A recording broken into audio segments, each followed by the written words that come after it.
Please introduce yourself. Okay, I'm Ashley Crabb. I am the lead casting and vocal director at Amity Productions. I graduated from the Center for Arts and Technology in British Columbia, and currently at Amity Productions I work with a small production team of about 5 people, but my job typically involves me having to coordinate around 50 people per production. You have 2 productions? I do currently, yes. 2 are ongoing right now. The first question is, what do you enjoy the most about what you do? I think some of the most enjoyable parts of my job have a lot to do with not only the finished production, which of course that's always super rewarding to see something that you put a lot of hard work into developing and coming together. Like once it's done, like that's just a huge reward to see the kind of fruits born from your efforts. But also through the connections that I make with the actors, their vocal journey that occurs through the production timeline as they improve. And like they're constantly discovering new things about the characters that they're playing, and just seeing that like those new motivations that they're discovering and how they're growing attached to their characters. And the more they understand their character, the better they do and the more they have fun. What qualities do you look for in a project partner? Typically my production team needs to consist of editors and audio mixers, and documentation and facility administrators. So basically people who keep things organized and keep track of what's done and what needs to be completed, and keeping track of other things, just production wide. And so these things, they kind of require different skills, but I think the most important thing to me is that there's somebody that you'd like to continue working with, especially since productions are so long generally. You kind of want to make sure that by the end of the production you kind of don't want to be tearing each other apart. I think that's the most important part, because when you enjoy who you're working with, and just when everything kind of goes smoothly, you communicate with each other and you're not struggling in that way, then it makes a better team and everything just runs a lot better, and you make better decisions based on that. But besides that, I think organization is also really good, because that way we can keep what is done and what needs to be done like up to date, and everybody's kind of on the same page. And yeah. What is the most difficult part of your job?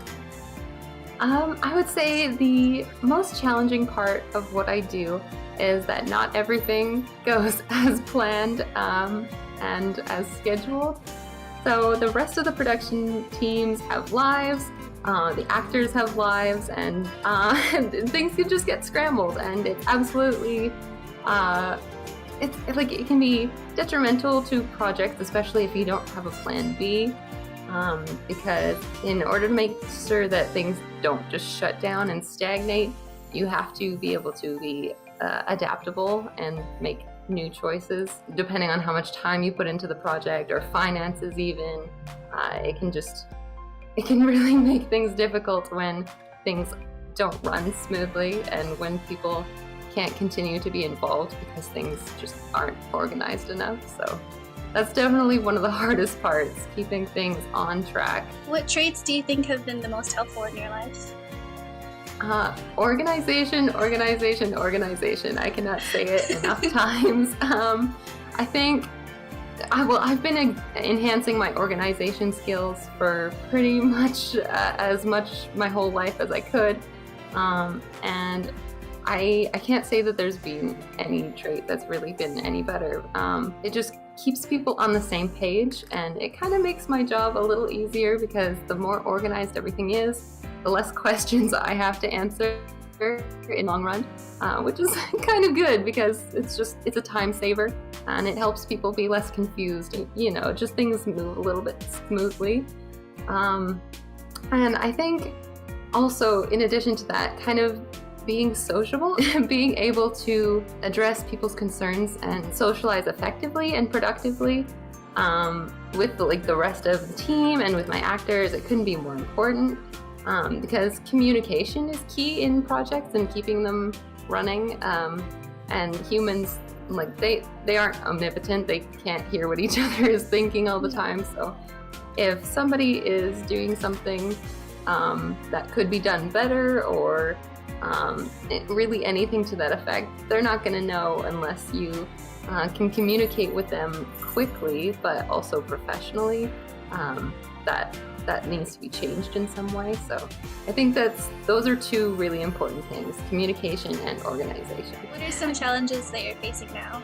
I think for me in production work, sometimes you cast actors that they perform wonderfully during the audition, and overall they seem personable enough when, like, during the time that you meet with them, or otherwise just converse with them a little bit before they get cast. And that's pretty standard. Usually you only get enough of a small taste of the actor before they cast, or before you cast them rather, and then everything else is just pretty much based off of that one encounter. But sometimes you find that once they actually are getting into the role, they may not perform the role the way you think, or they have trouble taking direction.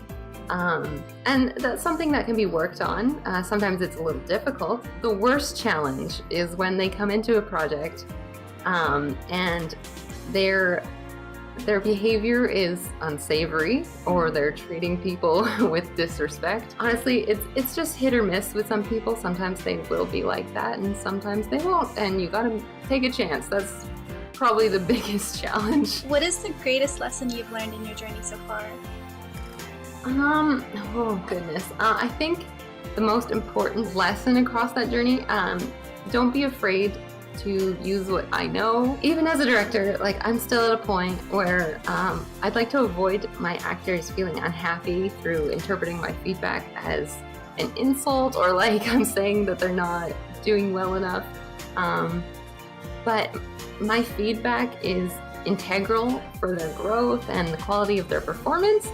And it really took me a long time to kind of grasp that without the support of other people telling me that.